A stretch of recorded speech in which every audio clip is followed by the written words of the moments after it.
Good morning, ladies and gentlemen, and a happy good morning to you wherever you are. This is the Clara Luper Radio Show, your show, the one that you have waited 7 long days for, and you are ready. We have promised you the best, and the best is not even good enough for you. So today I want you to get your pencils and paper, and I want you to sit back because we are here.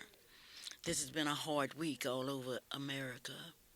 We have felt the pain of distrust. We have felt the horror of seeing what could happen in a home. Oh, there were prayers, there were tears, there were cries, all for two little children, two boys in Union, South Carolina.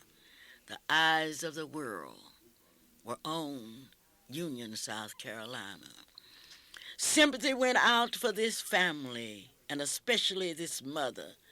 They were on television saying, "My children, I want my children back." And then came Thursday.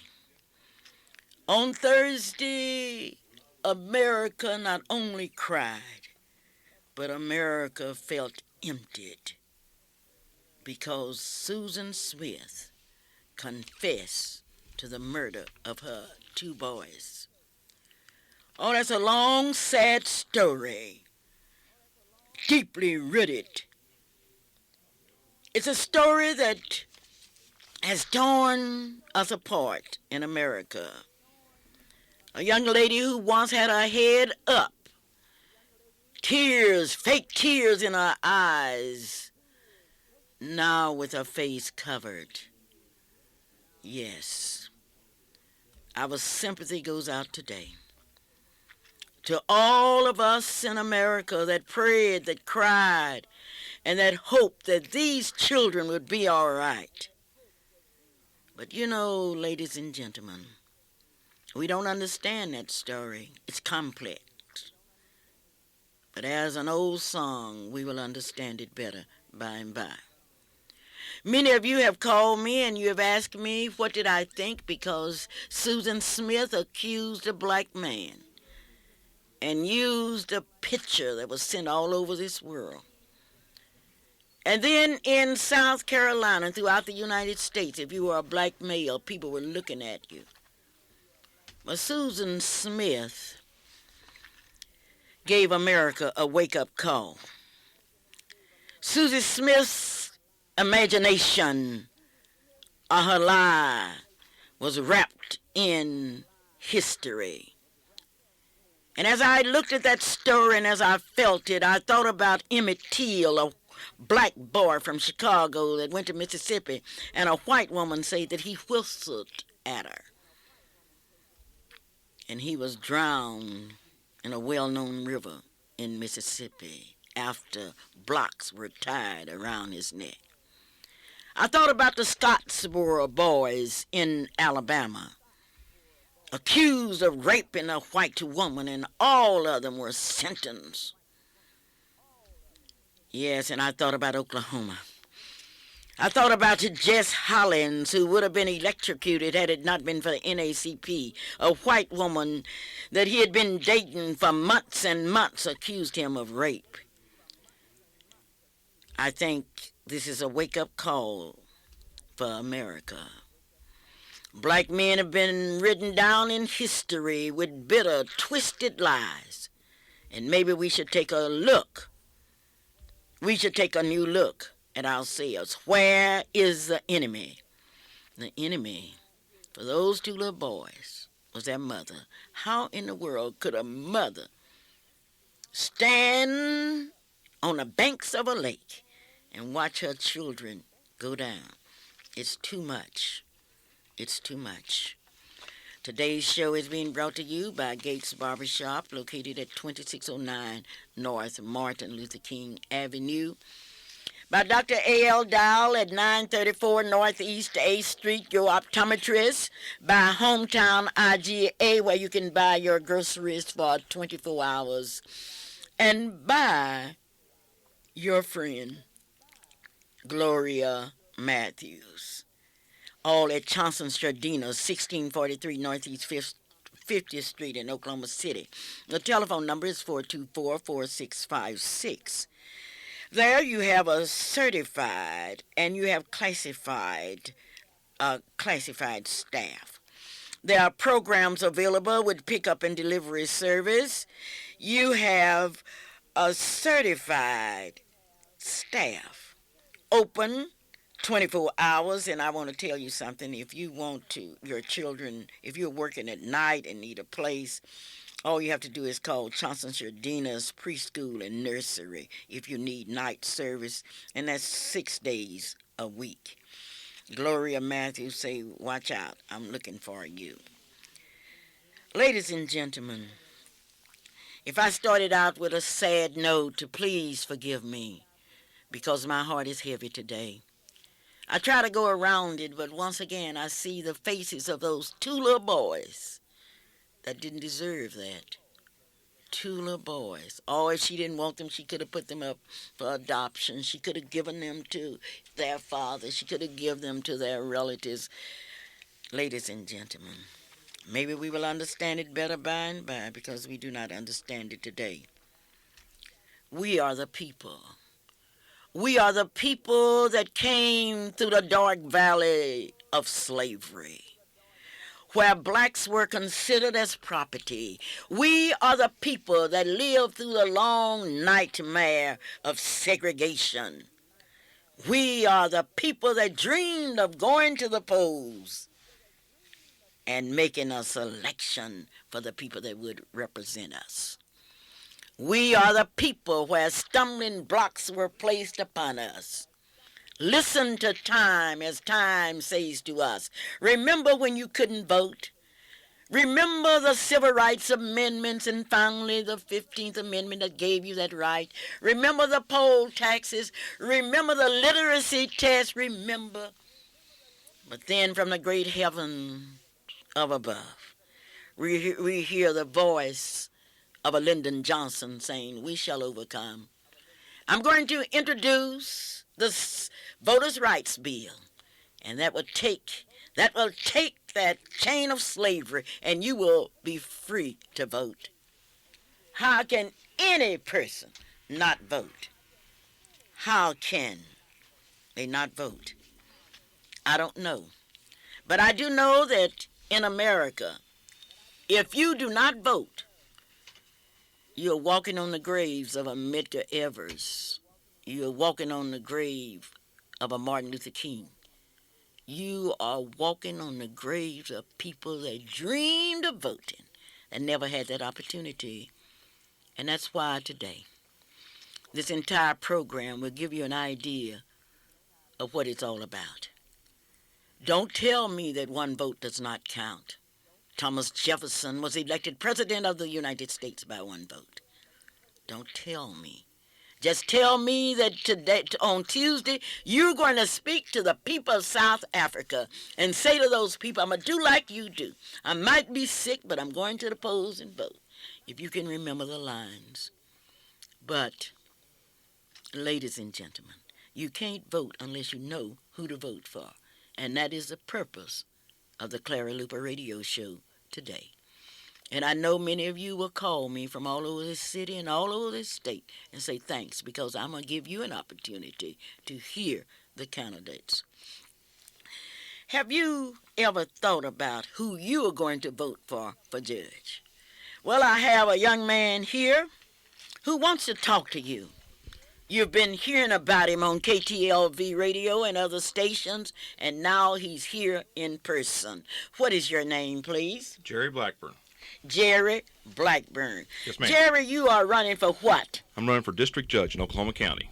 Well, Jerry, I'm from Hoffman, Oklahoma, and we don't understand what a district judge is. Will you explain it to me? Yes, ma'am, I'd be glad to. A district judge hears civil and criminal cases of various types, controversies in excess of $10,000 in civil cases and all types of criminal cases. He has general jurisdiction within the county to hear all types of legal matters. Why do you want to be a district judge? Because of some of the very things that you were saying a minute ago, Mrs. Luper. Because I believe that the law applies equally to everyone. and that I will be the type of judge that will see to it that applies equally to everyone. I won't give favoritism because you're a political type or because you're rich or because you have a certain lawyer. If you come in my courtroom, you will be treated equally, and the law will be followed no matter what the consequences. What experience do you have that would make you a better district judge? I have been in the practice of law since 1975. I've worked for legal aid. I have worked for the Attorney General of the state of Oklahoma. I've tried cases in all 77 counties. I have argued cases before the Court of Criminal Appeals in Oklahoma, before the Oklahoma Supreme Court, before the 10th Circuit Court of Appeals. Since 1983, I've been in private practice. Clearly, I have the education and the background to do an excellent job in this county. Okay, educationally you are qualified. Yes, ma'am. Okay, but what about your spirituality? Well, I attend New Covenant Christian Church. I'm a firm believer in Christian ethics. I believe wholeheartedly in equal rights for everyone, regardless of race, creed, color, or socioeconomic position. And I think that's important. That just because I think my background in legal aid has taught me that we need to make certain that the least of our citizens have as good a representation as the most of our citizens, or it diminishes us all. Well, how are you going to deal with the race question? We've heard that before, but the fact is that the race question has not been dealt with fairly in our courts. How are you going to deal with it? Ms. Luper, when someone appears before me in my court, I will not see color. I will not see socioeconomic.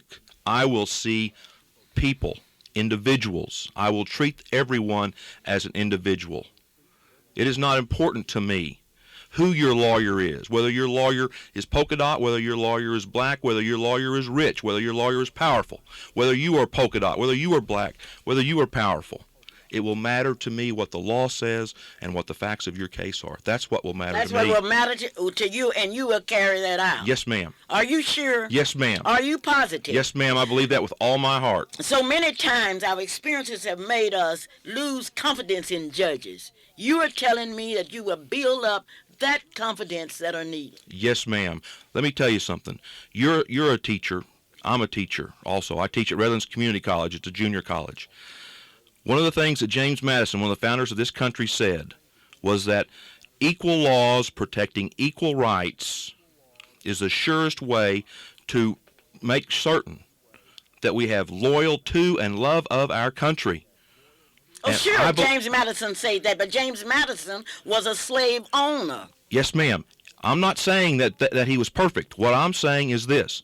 Those principles, those ideals, as tainted as they were, by the fact that James Madison owned slaves and Thomas Jefferson owned slaves, we have now taken, just like you said with Lyndon Johnson, we have now taken that universally. It's not now all men are created equal unless you're a certain color or unless you're a woman.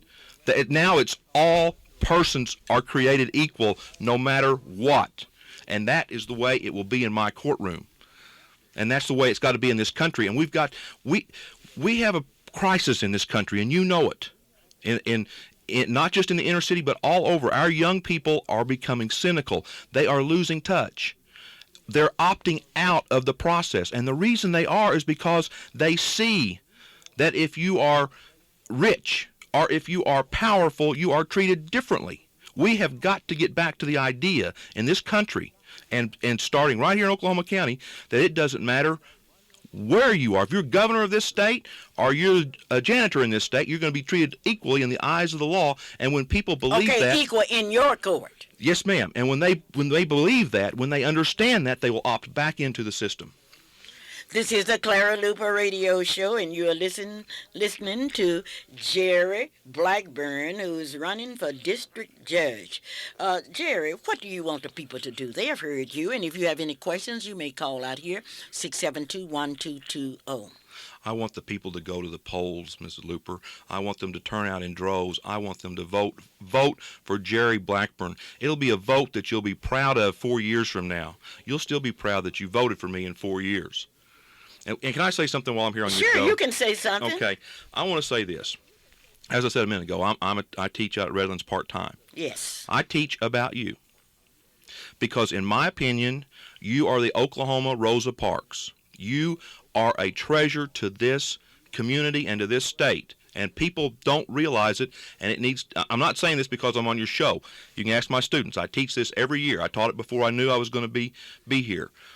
As you said, the people in South Africa stood in lines to vote. The people in Nicaragua, there was a woman in Nicaragua when they had their first open election. She had been wounded, and she would not leave the line. She said, I may die, but I'm going to vote. We have got, it's estimated that only 40% of the registered voters will vote Tuesday. We cannot have that. We have got to vote. And as you said a minute ago, if you don't vote, you're walking on the grave of Medgar Evers and Martin Luther King Jr. I would add this. If you don't vote, you're making some of the work that Clara Luper did in this city and this state for naught. You need to vote. You've got to vote. That is our only voice that citizens have, and they cannot lose it. And this election, my election, may be determined by 2 votes, 1 vote. Everyone's vote matters. Are you for sale? Am I for sale? Yes. No, ma'am. No, ma'am. So no one can go down to your court and buy justice? No, ma'am.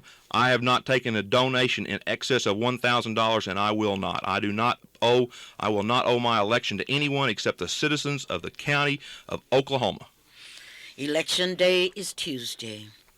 On next Tuesday, people will go to the polls. And incidentally, any of you that would like to vote early may go on Monday to the courthouse and vote.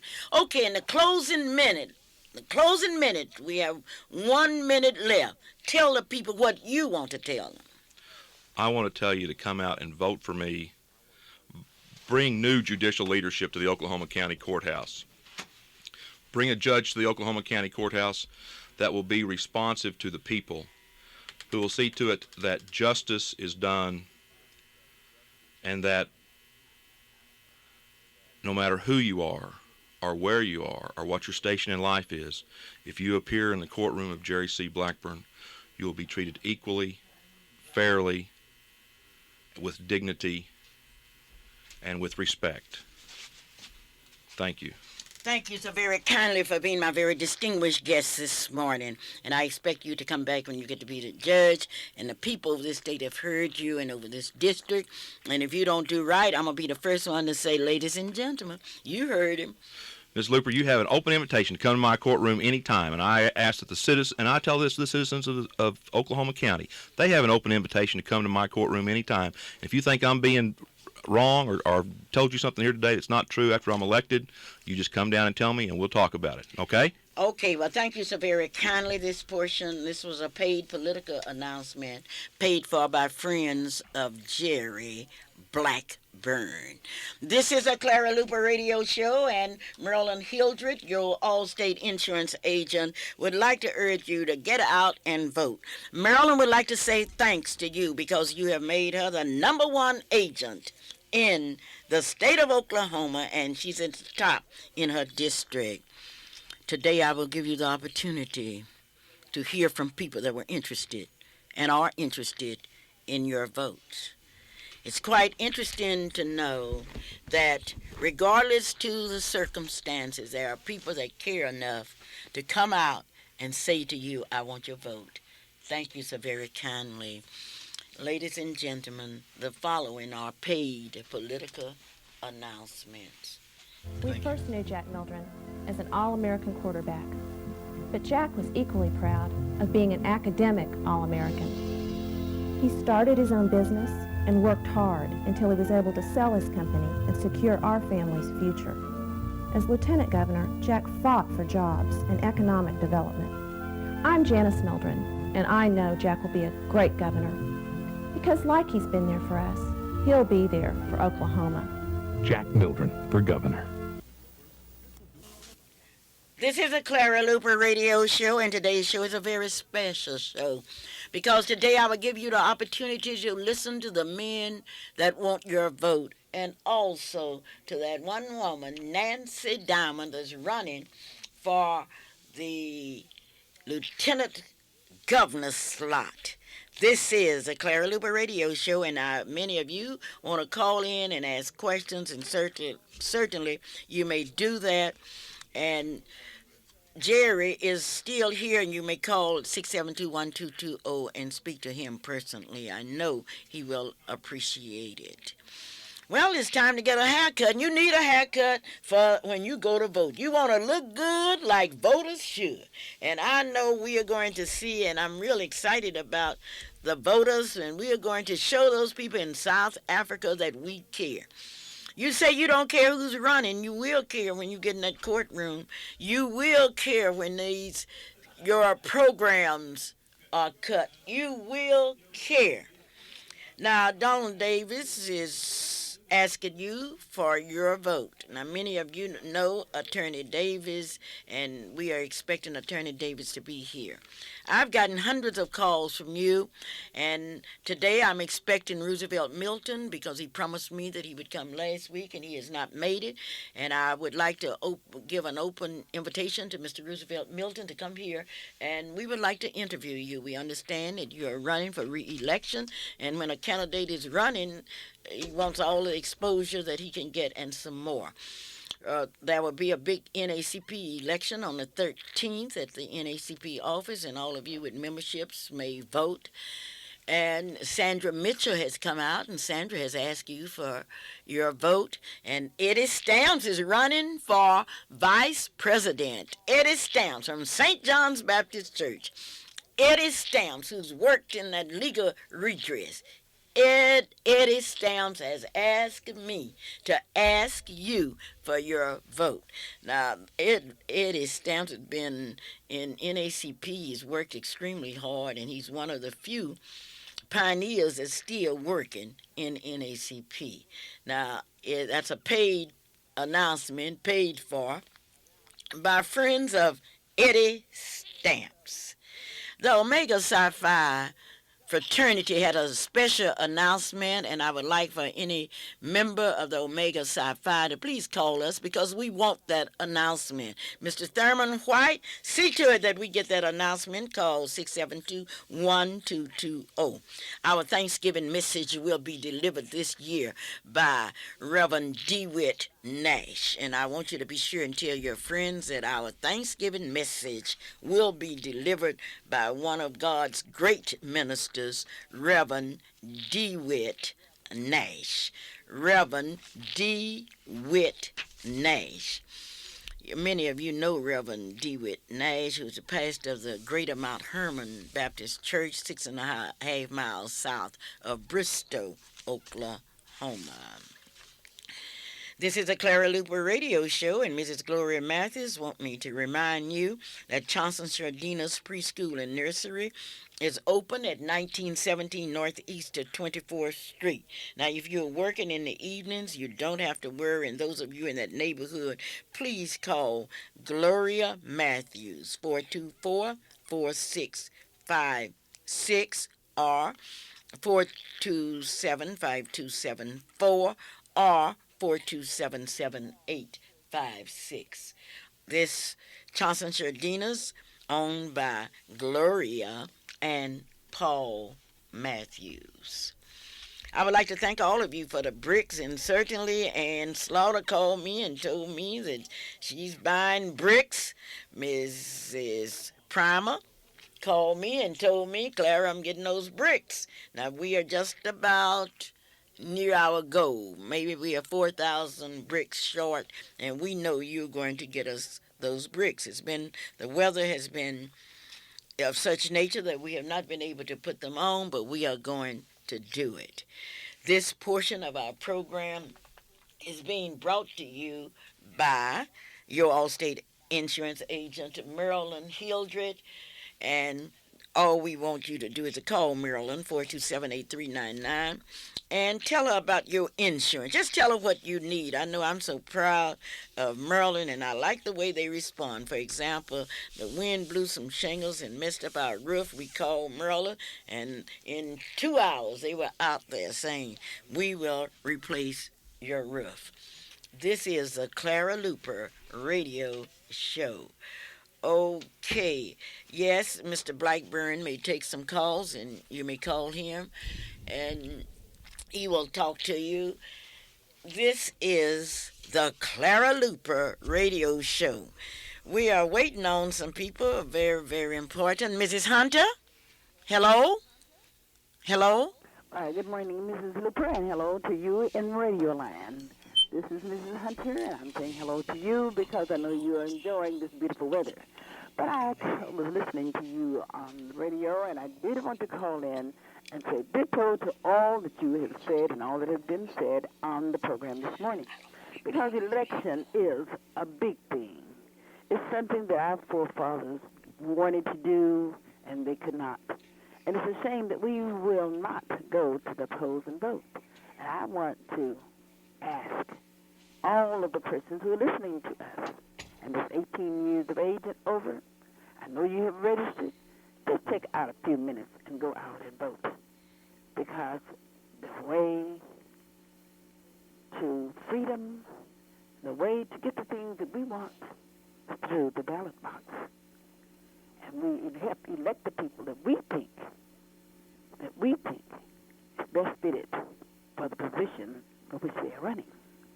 And Mrs. Luper, I wanted to say something about the event of the two children that was found in the river. I, too, am so happy. I'm so happy that she admitted it. And to me, it had to have been the Lord that depressed her soul to say, you're not going to let them harass these black men in your town, in your city. You're not going to let them do that.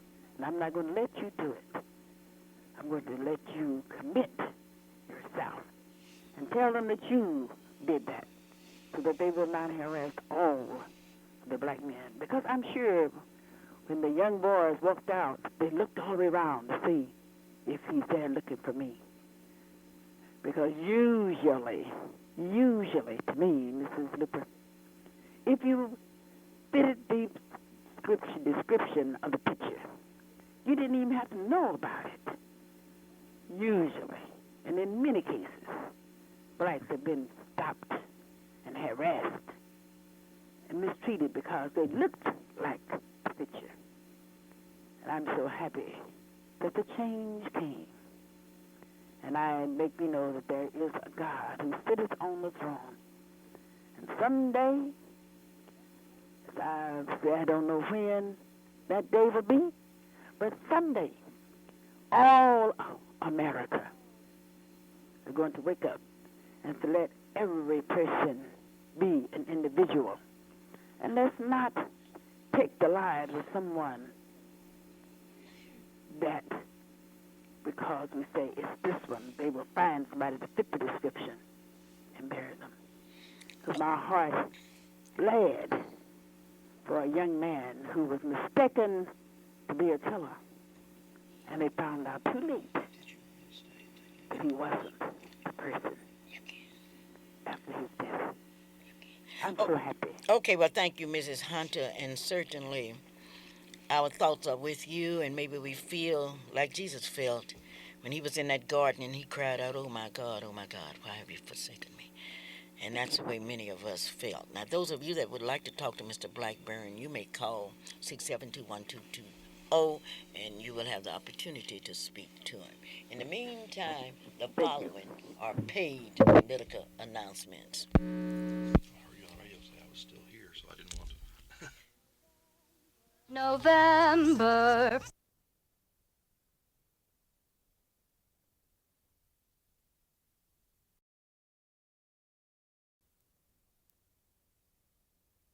Protect us.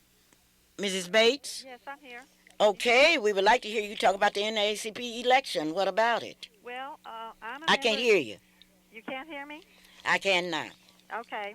I'm a member of the local NAACP chapter, and I was previously a member of the Hugo chapter. This is one of the best organized chapters I've ever seen. You know that the work we do is very serious and difficult. Of course, it's nice to have social events that lift our spirits, but when it comes to making lasting change, we have to roll up our sleeves and work. I think Roosevelt Milton is a good president, because he's able to interest so many different types of people. Well, why doesn't he come out here and explain to us what he meant about a so-called monument? Well, I imagine he's on his way out there now. Okay. You But- say it's good? Have you worked under other presidents other than Roosevelt Milton? Yes, I have. Did you know Theodosia Crawford? Yes, I did. Did you work under Theodosia Crawford? Some. Did you work under Leslie Brown? No, I was living in. I wasn't living here when Leslie was president.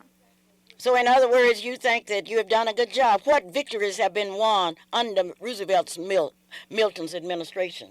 Well, see, Clara, there's an old saying about civil rights. It says a civil rights worker is a person who is willing to do arduous work for countless hours, often alone, and if he is successful, the results will be only incremental change.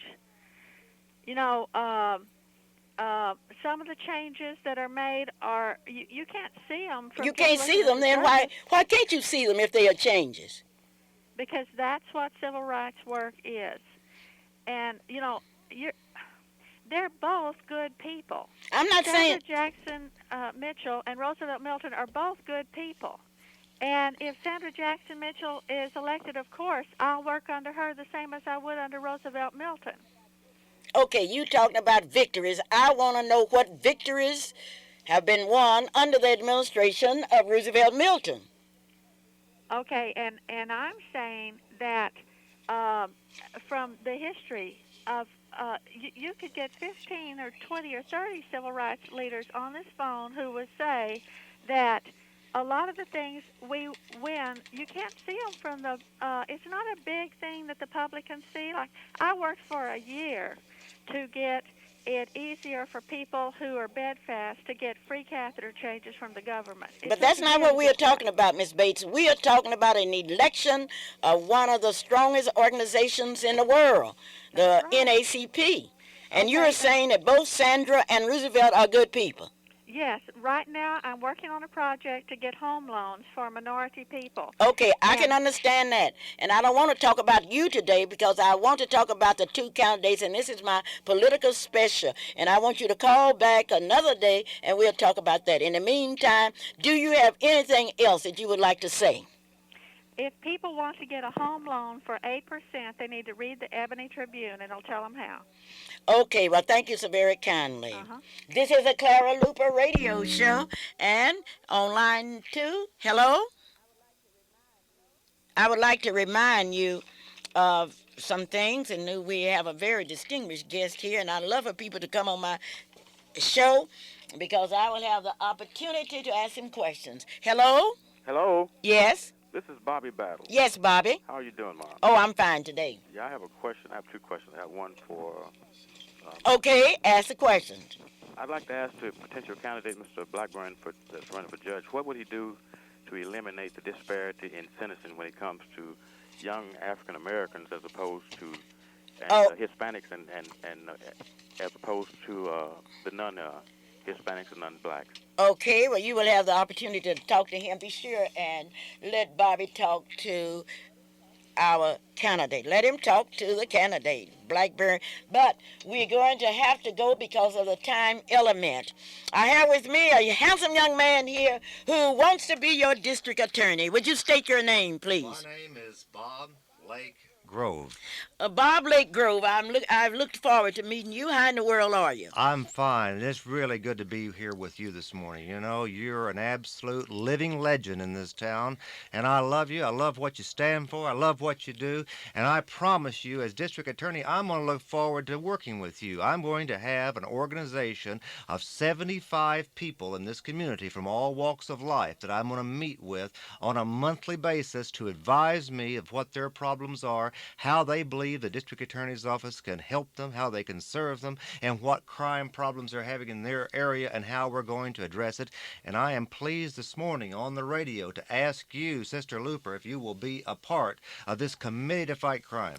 Well, sir, I have been appointed to a lot of committees. The Honorable Belma appointed me to the Teachers Board, retired teachers, and I got to serve for a day, and I asked a question, and I got fired. Now, Mr. Bob Grove, will you tell me what the job of a district attorney is? Hey, what a good question. The district attorney is the lawyer for the people. The district attorney represents citizens who have been the victims of crimes, and those people who perpetrate crimes are then prosecuted through the district attorney's office. Now, in addition, now this is what people usually associate the district attorney's office to be, to prosecute criminals. However, and this is really important, however, the district attorney is the lawyer for the county offices. For example, the district attorney is the lawyer for the county commissioners. And when we had our jail scandal of the jailhouse falling down, over $3 million in claims that bonds were put up that would have been paid for, but the fat cat contractors were settled by Bob Macy for 10 cents on the dollar as the lawyer for the county commissioners. So in addition to prosecuting crimes, it's real important to us that the district attorney effectively represent all the county offices and not let us be the victims of these fat cat contractors who got away with our money. And you know, not only did this jail cost us $3 million in damages, after Mr. Macy settled the claim for 10 cents on the dollar, they keep finding new things wrong with the jail, and everything's been settled. So we can't collect any more money. We paid 80 cents on the dollar for the damages to the jail. And now, since the case has been settled, we'll pay $100, 100 cents on the dollars. And you know, this week, we had yet another prisoner take a small screw from the doorstop of his cell and dig out a 3-foot by 3-foot square through the wall. The county jail is falling down, and the district attorney let us down. I remember when Bob Macy asked us to vote a tax increase to build the county jail, and you know, Sister Luper, he said, if you'll vote this tax increase to build the county jail, I'll be your watchdog over the money and make sure that it was spent right. Well, he watched okay. He watched the roof fall in. He watched the mortar come out. He watched the toilets flush sewage from one floor to the other. He watched the surveillance cameras not work. Well, was that the fault of Bob Macy or the fault of those that built the jail? It's the fault of those that built the jail, but my point is he was supposed to make sure our money was spent right, and if it didn't, he was supposed to collect the damages. You see, these contractors put up a bond. That bond would have paid for damages. So Bob Macy settled our case against the contractors for 10 cents on the dollar. So yes, the fact that we can't get reimbursed for our jail and that it's falling down is Bob Macy's fault. If we could have collected the $3 million, we could have rebuilt this jail. Okay, now, I am interested in crime in Oklahoma County. How does it look in Oklahoma County from where you're sitting? Oh, Lord. Do you feel safer than you did 14 years ago when Bob Macy took office? Pardon me. Do you feel safer than you did 4 years ago when he was last elected? Crime is rampant in this town. Give me some examples. Give me some okay, examples. Great. Northeast 23rd Street has turned into a bloodbath of drive-by shooters, and people can't even go to the 7-Eleven without getting killed. You remember this man visiting here from California this summer, walked into a 7-Eleven, gets killed by people shooting out there in the parking lot. Isn't that so all over town?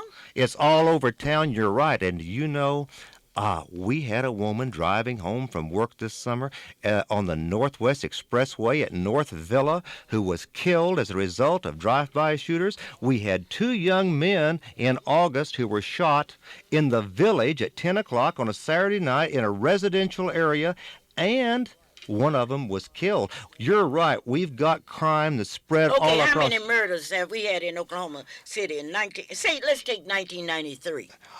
There were, in 1993, there were 86 murders in Oklahoma County. And how many rapes? 601 rapes. How many robberies? There were 1,893 robberies. How about assaults? Oh, honey, there were 459 assaults. Now, I know it was more than 459 assaults. Oh, I'm sorry, you're right. Don't try to jive me. I'm from Hoffman, Oklahoma. I was born on Bull Street, Helfer Avenue, ran to my back door, and my telephone number was K-O-K-O. I want to know how many assaults was in Oklahoma County. Well, you know, I tell you what, I'm sure glad that you called my attention to that because I had some notes here that I was looking at. It wasn't 459 assaults. It was 4,579 assaults. We had almost 5,000 assaults. Well, most of the people in this area are interested in break-ins. How many break-ins did we have in Oklahoma County in 1993? Well, Sister Luper, one of those break-ins was on my home, and we had 12,244 burglaries. And you know, Bob Macy says that he's not going to put burglars in prison. I believe that property crime's a serious crime. I know that other people who have been the victims of burglaries understand that when a thief violates your home and takes things that your family's given you, things that you've worked hard to pay for yourself, things that you've sacrificed for your kids, and in 10 minutes or less, they're gone, that's serious crime. Okay, how about larcenies in Oklahoma? Well, you know, Oklahoma County. In Oklahoma County, and those were the statistics that I was giving, that in Oklahoma County, we had almost 37,000 larcenies. How many? Well, we had... how many? You say nearly 37 well, larcenies. Let's see. We had 36,736 larcenies. That is nearly 37,000. It sure is. But the people in Oklahoma are concerned with their automobiles that are being stolen. How many automobiles were stolen last year in Oklahoma City? Well, in Oklahoma County, rather. Well, in automobiles that were stolen were 6,417 automobiles, and this doesn't count the cars that were stripped, where they steal your stereo, where they steal your stuff out of your trunk, where they steal your hubcaps, where they jack up your car and steal your wheels and tires. These are cars that disappeared. Are you telling this audience that you feel with your qualifications you can do something about this? Absolutely. I've been a practicing lawyer for 28 years. I served 5 years in the district attorney's office under the late Curtis Harris. You don't have any preliminary hearings. Have you presided over those? Yes, I have. You know, since the O.J. Simpson case, everyone knows what a preliminary hearing is now. I personally handled, without any assistance, 2,500 preliminary hearings during the time that I was the assistant district attorney to the late Curtis Harris. Okay, have you tried any jury cases? And I've tried, as a prosecutor, an assistant district attorney, I tried over 100 jury trials, and I've, of course, tried many, many trials since I left the district attorney's office. But as a prosecutor, I tried over 100 jury trials. Okay, that's easy to say, but of those you tried, what is your record? I had a 98% conviction ratio. I had a 98% conviction record. Okay, now, Mr. District Attorney, how you like that? I love it. You like I that? love it. Okay, now I'm going to let you talk directly to the people. They are out there. They are waiting. They are looking. They need help. They do need help. And you know, if we don't do something now about the crime that's all over our county, that's run rampant, I promise you in another 4 years, you won't be able to send your child to the grocery store. I hate to interrupt you, but I've got to interrupt you. I have a caller on the line that wants to know, how is your plan better than Macy's? Great question. First of all, we're going to make sure that property criminals are punished. We're going to put property criminals in jail. You know, Mr. Macy says that he can't put them in prison because there's no space. There is space. Space is available to us, and let me tell you how we can get space. The federal government will provide to us free military barracks, and we can put those... Okay, so you're going to do that. Well, you're going to do that now. As district attorney, I'm going to lobby the state legislature to get this accomplished. Now, the district attorney can't build jails. The district attorney prosecutes crime. Right. But the district attorney of Oklahoma County is the most important district attorney position in the state of Oklahoma. Next to the governor, the district attorney of Oklahoma County is the most important office in the state. And so in that position, I feel confident that we can get these barracks used for prison facilities, and we'll put up high wire fences. We'll have white shale. Okay, you'll have all that. What about employment for minorities? Since minorities comprise a large percentage of the crime that's committed, what are you going to do about employment? All right, employment's a real important decision. Sure, it's an important decision. And you know, I'm going to have members of minorities in my office, on my staff, as assistant district attorneys, and I'm pleased to say that my sister Ramona Hamilton has agreed to become one of the chief personnel of my office once I'm elected. I have many, many people who are members of minorities that are going to be in my office, and my partner, Sherry Farrar, one of the most successful trial lawyers in the state of Oklahoma, is going to be serving in my office. Okay, I understand that. You're going to have minorities, and minorities could easily be defined as women, Hispanics, everybody else. But let's get down to the meat of it. What are you going to do for blacks? What I'm going to do for blacks is that I'm going to hire blacks in my office. If you ask any black attorney in Oklahoma County, they'll tell you that before equality ever became a street word and before it became a hype, Bob Lake Grove was with the black people of Oklahoma. When Abe Asanio Johnson was in law school, that was before we had marches and people that were espousing black causes. You asked Fasanio Johnson who his close friend in law school was and who stood by the black people of Oklahoma County. Okay, certainly. I've certainly enjoyed your being here with me today. And I want you to know this is a paid political announcement, paid for by Bob Lake Grove for district attorney. Okay, well, thank you so very kindly. Ladies and gentlemen, this is a Clara Luper special. We are the people. We are the people that have to go to the polls in large numbers to vote. We are going to have to vote early. We are going to have to show the people in South Africa that we love democracy. And I am exposing you today to the people that want your vote. Boy, am I tired of the mudslinging and political races this year. Me too. Can you believe they think personal attacks are more important than the issues? Right. Give us credit. We know why the local newspapers endorse their candidates. Of course. They have their own interests, special interests. For instance, take Commissioner Shirley Darrell. She has fought every step of the way for the taxpayers. Why, Shirley Darrell is the watchdog for the county taxpayers, voting against the settlement on the jail. Voters who know the truth will vote for Shirley Darrell. Paid for by Darrell Campaign Fund. Jim Inhofe is playing a little loose and easy with the truth again. He says Dave McCurdy is against guns, and that's not true. I'm Bill Crawford of Frederick. I'm a member of the Oklahoma Wildlife Commission, a member of NRA, and a friend of Dave McCurdy's for more than 15 years. Dave is a hunter and a gun owner. He's taught his children to shoot. He supports gun rights, including the right of self-defense. Dave is against registration and confiscation of guns. Not long ago, I was with Dave McCurdy on the opening day of dove season in Oklahoma. He's hunted turkey with his son Josh from my blinds, and you know what? They're both pretty good shots. Dave McCurdy is a gun owner and hunter. He supports gun rights. The real truth is that Jim Inhofe is having trouble with the truth again. Paid for by friends of Dave McCurdy. Bernice Kane's opponent for Senate District 46 wants to tell you how you should think. Bernice Kane could care less what the high-dollar political consultants think. He listens to you, the people. He has knocked on the doors of over 9,000 homes over the summer and fall. He knows your concerns. We feel government and elected officials are too far removed from our problems. I know, because you tell me so at your door. We feel we live with too much violence and crime. I know, because I've walked all of our neighborhoods. We don't mind helping others, but we're tired of those who cheat and abuse the system. I know we can do better.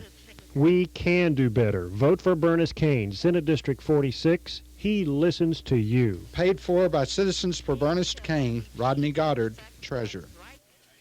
This is the Clara Luper Radio Show, and we have a special message from Mike Means, who is running for the county assessor.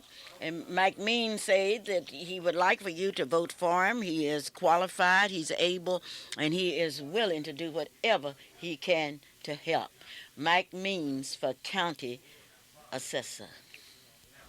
Ladies and gentlemen, I want to inform you that those of you that would like to take your children to Johnson Shadina's Preschool and Nursery, located at 19 at 2611 North Martin Luther King. Remember that you can arrange for large co-payments open to midnight from 2 weeks to 12 years old. And we have someone that want to talk to Clara Luper. Hello? Hello? Miss Hello? Luper? Miss Luper? Yes? Hi, how are you this morning? Oh, I'm fine this morning. I'm calling to talk to you about the NAACP re-election. Yes, you better hurry. Okay. You were asking, I heard you call it earlier, what some of the victories were. Oh, yes. That the NAACP has gained. And I feel that, I know that the NAACP has, they were instrumental in convening the fight for James Owens when he, Okay, those are the facts that you have? That's one thing. Okay, give me another one. and Hurry up because I only have a half minute. The emergency assistance program has been set up by the What is that? NAACP. Is that set up by the welfare department? No, that's set up by the NAACP, whereas that they help people who are unfortunate and are poor to take care of some bills or things of that nature. Well, how do you? Okay, let's talk about that later, and next week you will, because there are some emergencies that I might get on. Okay, and All right. one more thing. The purpose of the NAACP is to fight discrimination, and it's on the back of your card. See you on election day, and you may come back next week, where we will have more time. Okay, Calvin. Right, Mom. I just wanted to thank Mr. Williams for calling, but I want to also thank Mr. Bob, Attorney Grove for coming, for Attorney Blackburn for coming, and then I wanted you to hear these last two ads that Dean and I have worked over there. Okay, I can hardly wait. We're ready to go. Are we ready now? Let's go. Hey, we want everybody to have a safe weekend, too. Okay. This is AM 1220, KTLV, Midwest City, Oklahoma City. And this is a week that you visit Freedom Center and see the real monument. How about that? Roosevelt Milton, this is Clara Luper saying, give me my flowers while I live. I want to smell my flowers. And let me tell you something. Mrs. Dillard today is giving a big party for Kimmy. And that party is going to be out of sight. They've changed the location. It will not be on Monticello. It will be on Northeast 26th Street. Go, Dillard, go. Bye-bye.